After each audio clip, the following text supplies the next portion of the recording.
ஆண்டவராகிய இயேசு கிறிஸ்துவின் நாமத்தில் காலை வாழ்த்துக்கள்.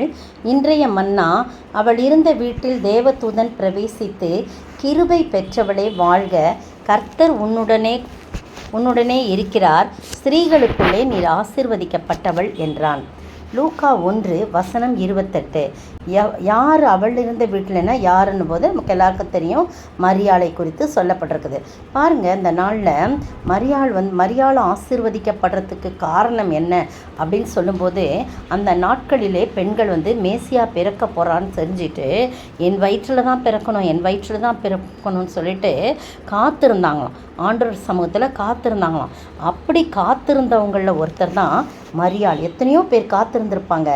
ஆனால் மரியாளை தேடி தேவதூதனை ஆண்டவர் அனுப்புகிறாருன்னு சொன்னால் அவள் அவ்வளோ உண்மை உள்ளவங்களாக இருந்திருக்கிறாங்க, தூய்மையாக இருந்திருக்காங்க, பரிசுத்தமாக இருந்திருக்கிறாங்க, பொறுமையாக இருந்திருக்கிறாங்க, தாழ்மையோடு இருந்திருக்கிறாங்க, மென்மையானவங்களாக இருந்திருக்கிறாங்க.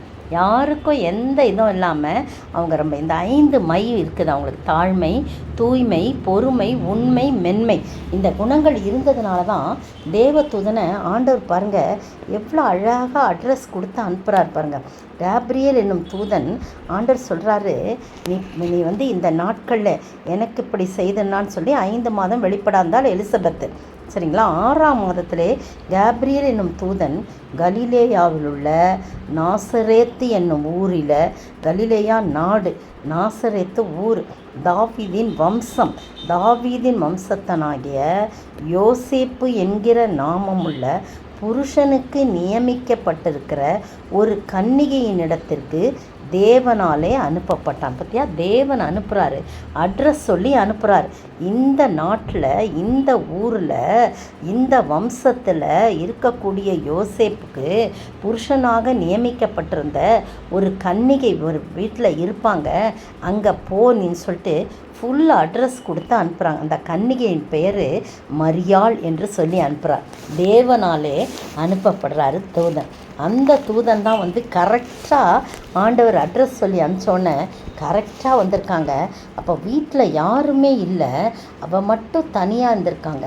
ஜெபிக்கின்ற ஒரு மகளாக, தனியாக ஆண்டவரோடு உறவு கொள்கிற ஒரு மகளாக இருந்திருக்க வேண்டும். அதனால்தான் அவள் இருந்த வீட்டிலே தேவதூதன் பிரவேசித்து, கிருபை பெற்றவளே, எவ்வளோ பெண்கள் இருக்கும்போது உனக்கு தான் அந்த கிருபை கிடச்சிச்சு அப்படின்னு சொல்லிட்டு, கிருபை பெற்றவளே வாழ்க, கர்த்தர் உன்னுடனே கூட இருக்கிறார், ஸ்திரீகளுக்குள்ளே நீ ஆசீர்வதிக்கப்பட்டவள் அப்படின்னு சொல்லி சொல்கிறத பார்க்குறோம். அவ்வளோ அவனை கண்டு வார்த்தையினால் கலங்கி இந்த வாழ்த்துதல் எப்படிப்பட்டதோ என்று சிந்தித்து கொண்டிருந்தா. எந்த விதமான மறு வார்த்தையும் அவங்க பேசவே இல்லை, அமைதலாக சிந்தித்து கொண்டிருக்கிறான்.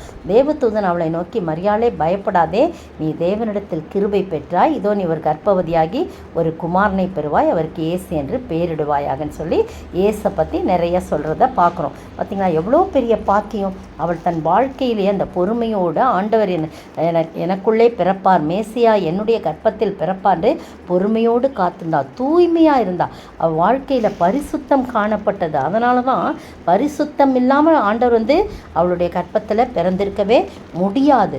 அப்படி ஒரு தாழ்மையாக இருக்கா. உடனே அவங்க என்ன சொல்கிறாங்க, இதோ நான் ஆண்டவருக்கு அடிமை என்று சொல்லி தன்னை ஒப்பு கொடுக்கிறத பார்க்குறோம். 38ஆம் வசனத்தில், அதற்கு மரியாள், இதோ நான் ஆண்டவருக்கு அடிமை, உம்முடைய வார்த்தையின்படி எனக்கு ஆக்கடுது. அவ்வளோ ஒரு தாழ்மையாக இருக்கு. அப்புறம் தேவதூதன் போயிட்டாரு. திருப்பி பாருங்கள், மரியாள் எழுந்து மலைநாட்டில் உள்ள யூதாவில் உள்ள ஒரு பட்டணத்துக்கு தீவிரமாய் போய் அங்கு சகரியாவின் வீட்டுக்குள் பிரவேசித்து எலிசபெத்தை வாழ்த்தினாள். பாருங்கள், அந்த இடத்துல எலிசபெத் அவங்க எல்லாம் உறவுக்காரவங்க, அதனால் அங்கே போய் வாழ்த்துறாங்க. வாழ்த்தினோடனே மரியாளுடைய வாழ்த்துதலை கேட்ட பொழுது அவளுடைய வயிற்றில் உள்ள பிள்ளை துள்ளிற்று. எலிசபெத்து பரிசுத்த ஆவியினால் நிரப்பப்பட்டு, பாருங்கள், உரத்த சத்தமாய் அவங்களும் இதே வார்த்தை சொல்கிறாங்க, ஸ்திரீகளுக்குள்ளே நீ ஆசீர்வதிக்கப்பட்டவள், உன் கர்ப்பத்தின் கனியும் ஆசீர்வதிக்கப்பட்டது, என் ஆண்டவருடைய தாயார் என்னிடத்தில் வந்தது எனக்கு எதினால் கிடைத்தது, இதோ நீ வாழ்த்தின சத்தம் என் காதில் விழுந்தவுடன் என் வயிற்றில் உள்ள பிள்ளை களிப்பாய் துள்ளிற்று அப்படின்னு சொல்கிற அளவுக்கு அவங்க பாருங்கள் மாறுறாங்க. 2 பேர் சொல்கிறாங்க. தேவதூதனும் வந்து சொல்கிறாரு, ஸ்திரீகளுக்குள்ளே நீ ஆசீர்வதிக்கப்பட்டவள்னு. இதை எலிசபெத்தும் சொல்லி வாழ்த்துறாங்க. பார்த்தீங்களா? அப்போது எந்த ஒரு மனுஷனோ ஆண்டவருக்கு முன்பாக தாழ்மையோடு, பரிசுத்தமாய், தூய்மையோடு, மென்மையாக, அப்படியே அமைதலாக, பொறுமையாக இருக்கிறாங்க. அப்படி வந்து ஒரு பெருமைலாம் கிடையாது, பெருமையின்மை பாருங்கள். அவங்களுக்கு மென்மையாக அதை அப்படியே மெதுவாக போய் வாழ்த்துறாங்க. அவங்க சொல்லும்போது கூட எந்த விதமான பெருமையான எண்ணங்களும் கொள்ளாதபடி ஆண்டவரை மகிமைப்படுத்தினா. ஏறக்குறைய 3 மாதம் அவங்களோடைய தங்கியிருக்காங்க. அப்படின்னா எலிசபெத்துக்கு 9 மாதம் நிறை மாத கர்ப்பிணி வரைக்கும் அவங்களோட தங்கி அவங்களுக்கு உதவி செய்து அப்படியாய் வந்து வீடு வந்து தன் வீட்டுக்கு திரும்பி போனான். நீங்களும் நானும் மரியாளை போல ஆசீர்வதிக்கப்பட வேண்டும் என்று சொன்னால் இயேசுவை நாம் சுமக்க வேண்டும். இயேசுவை சுமக்கிறதுனா கற்பத்தில் அல்ல, நாம் இருதயத்தில் சுமந்து அவருடைய அன்பை சொல்ல வேண்டும். அப்படிப்பட்ட ஆசீர்வாதத்தை நாம் பெற வேண்டும் என்று சொன்னால் பொறுமையோடு, தூய்மையோடு, உண்மையோடு, நாம் தாழ்மையோடு நாம் காணப்பட வேண்டும். அப்படிப்பட்ட காரியங்களோடு நாம் இருந்தோம் என்று சொன்னால் இயேசுவை சுமக்கக்கூடிய ஒரு பாக்கியத்தை நமக்கு தருவார். அவரை சுமந்து செல்வோம். எதையோ சுமந்து சொன்ன நாட்களெல்லாம் போதும். ஆனால் ஆண்டவரை சுமந்து செல்ல வேண்டும். ஆண்டவருடைய அன்பை சுமந்து செல்ல வேண்டும்.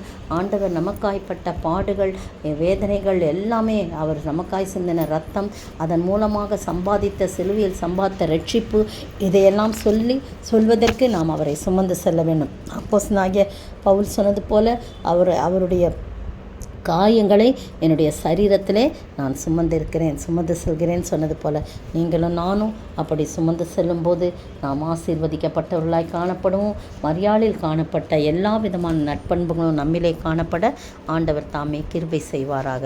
ஆமென். சிலுவை சுமந்துராய் சீஷனாகுவோம், சிலுவை சுமந்துராய் சீஷராகுவோம், சிந்தை வாழ்விலும் சந்தோஷம் கொள்வோம், நீந்தை சுமப்பீனும் சந்தோஷம் கொள்வோம். இயேசு தாங்குவார், அவரே சுமப்பார், ஒருபோதும் கைவிடவே மாட்டார். அல்லேலூயா, அல்லேலூயா, அல்லேலூயா, அல்லேலூயா. ஸ்தோத்திரிக்கிற ஆண்டவரே, துதிக்கிற ராஜா, மரியாளை போல ஆண்டவரே தகப்பனே, நாங்கள் கர்த்தாவே அன்பிலும், கர்த்தாவே தூய்மையிலும், கர்த்தாவே அமைதியும் ஆண்டவரே தகப்பனே, தாழ்மையோடும் ஆண்டவரே, உண்மையோடும் ஆண்டவரே, பொறுமையோடும் ஆண்டவரே, மென்மையான குணத்தோடு நாங்கள் காணப்படும் போது கர்த்தாவே எங்களை தேடி நீர் வருவீர் ஆண்டவரே. மரியாளின் வீட்டுக்கு ஆண்டவரே தேவதூதனை அனுப்பின தேவன் எங்களுடைய வீட்டிற்கும் கர்த்தாவே தூதனை அனுப்பி எங்களை ஆசீர்வதிக்க, அந்த ஆசீர்வாதத்துக்கு நாங்கள் பாத்திரவான்களாய் காத்திருக்க நீர் உதவி செய்ய வேண்டும் என்று கர்த்தரும் மீட்பரும் ராஜாவாகிய இயேசு கிறிஸ்துவின் விலையேறப்பெற்ற நாமத்தில் ஜெபிக்கிறேன் பிதாவே. ஆமேன். நேற்றைய பதில், இவன் யூதருடைய ராஜா என்று கிரேக்கு, லத்தீன், எபிரேயு எழுத்துக்களில் எழுதப்பட்டு இருந்தது. லூக்கா 23:38. இன்றைய கேள்வி, எது இருளடைந்தது, எது கிழிந்தது? எது இருளடைந்தது, எது கிழிந்தது?